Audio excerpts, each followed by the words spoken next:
Boston Frank here. Can we get you back up, please? You wouldn't believe how many times I've slaughtered my classmates at like a press conference where they said that. They're like, "We thought you were gay." Right. I would believe because I had quite the name. Yeah. Yeah, you did.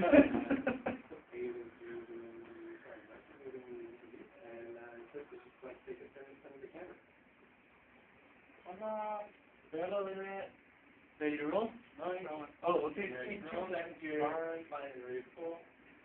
Oh, no, yeah, what? I turn in the background, filming. All about filming the filming. Oh, the filming. And later, just remind me we got to get sequences or typing and etc.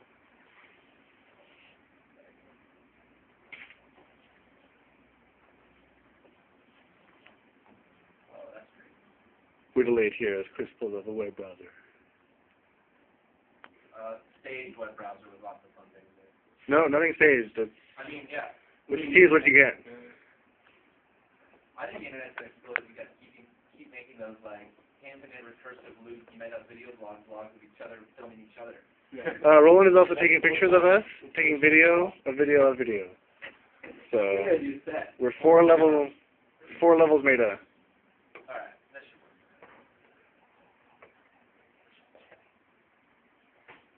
It's all turtles, all the way down. Yeah, I put that nice article that I wrote like right here. Vancouver Mirror.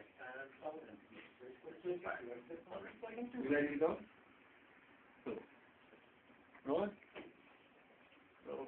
Okay. So you've got the symposium that you're doing. Can you tell us about what day it's happening and what you're going to do? Yeah. On February 17th at the Canada House in Toronto, we're going to be holding a little symposium called the Olympics and Mexico. And it's going to be chaired by Andy Mia, who's a university at Professor at the University of Glasgow in Scotland, and he teaches kind of media and new media and journalism. So he's going to be bringing some folks to talk about the Olympics and the changing face of media, how pop culture and pop media is evolving with decentralization of devices to record media and distribute media like the internet and mobile phones. So there's going to be about 18 people in the Canada House in this beautiful piazza there in Turin. And we're going to be having a bit of a symposium where Andy's going to present a paper he's written.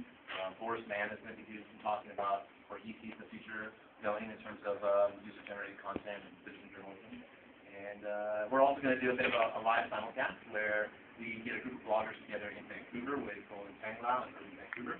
We're going to meet up at Take 5 early one morning, and we're going to do a simulcast where we spend time with the guys in the Canada House in Toronto at the symposium. We're going to broadcast and talk to the Vancouver bloggers and people who are preparing for the Vancouver 2010 games here. This is a big part of what you're all about. It's kind of that decentralization of media creation. That's right. Why have you gone that way? What got you interested in that? Well, first, I don't think that I've gone that way as much as I've noticed the world going that way. And so I think that we all see the ability to tote around a video camera now in our back pocket. And I like talking about the idea that CNN can only have 1,000 correspondents in 1,000 places, or however many they have, like a finite number. And when you start to have ubiquitous devices with ubiquitous ways of uploading that content to the media, the breadth of stories, and even the depth of the stories that you're going to be able to cover is just going to explode. That happened last year with the London bombings and even with the Iraq war and stuff. A lot of the most interesting footage was coming on, and the quickest footage, the most real-time footage of the actual underground collapsing and the bombing in London came from people's cell phones. And all over the world, the front page news story was off of camera phones. So this is something that I see taking place. It's brought about by the growth in open source technologies and mobile technologies, and networking and the internet in general. But I have an interest in seeing people empowered through technology, be able to tell their stories and get their artistic expression or their ideas or technology out there without intermediaries, without BBC or the BBC or even worse, Fox or CNN controlling really what the stories are that are out there. Now, and you guys are doing this to an extent with your video blog that you're doing, or VCast, and it's going to be one step simpler. Because right now, can you explain the steps to me that you guys go through right now? We do a little video blog that's a bit of a test right now. We're experimenting with the technologies that are available out there, both the hardware and the software, the websites that you use to And it's a bit of an experiment at this point. Scales and I run around town, getting into various hijinks and talking to different interesting people and broadcasting that on the web. And we're just kind of using this as a way to test out what's available to become more familiar with it and to learn. I forgot the question. That's okay. So as of right now, what do you have to do to produce? Yeah, very good. Yeah. So we run this video blog where we run around town. Right now we record it on some device, which is either the Samsung camera that Scale has or one of the camera phones or P that we have. And then so we capture it on the device, and then we usually Bluetooth it or insert like a USB cable and move it over onto our PC or onto our laptop. From there we can edit it if it requires. We can edit sound or put intros and conclusions on the video and actually kind of make it look a little more higher produced. We've been tending not to do that because it's kind of experimental at this point, and we're just trying to get lots of content out there and get feedback on it. So once it gets onto the computer, we can use one of a variety of hosting services to publish that content. I use a service called YouTube.com, and it allows me to upload the video to the site.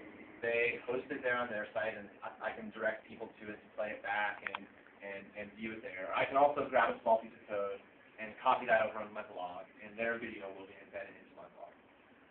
That's what we're doing today. Yeah. And the big difference with what you're going to be able to do in touring is that you'll be able to do it live from the cell phone. Yeah, it's actually even more significantly doing that. It's pretty cool. I haven't fully experimented with it yet. We've done the demo and we've done one other quick show. But the idea is that using ComView software, they're going to load their software on some fancy new phones. And what the software allows you to do is a bit of a social networking application that you can add friends to it. So I can add Scales and you to my distribution list. And then I can go out live and I can film. And when I press the film button, it connects with a server, and it notifies the people on my friends list. Kris Krug is now filming live video, either via email or text message. And it streams from my phone up to a server and broadcasts live out via a website. So there is no stopping the recording, transferring it to my laptop, and then uploading it later. Once the episode's done filming, is done being live, and then Archive's going to put the link to it up there, like the services that you currently use today. So it skips the middle computer step, it uses the server, and it allows you to do live stuff as well as archive stuff. And it has some neat social networking features in that it instant messages all your friends and says, hey, check it out, Kris is doing a new video called, Vino in the streets in Torino, and he's walking around doing interviews, and can bring them to check it out live. Cool, thank you.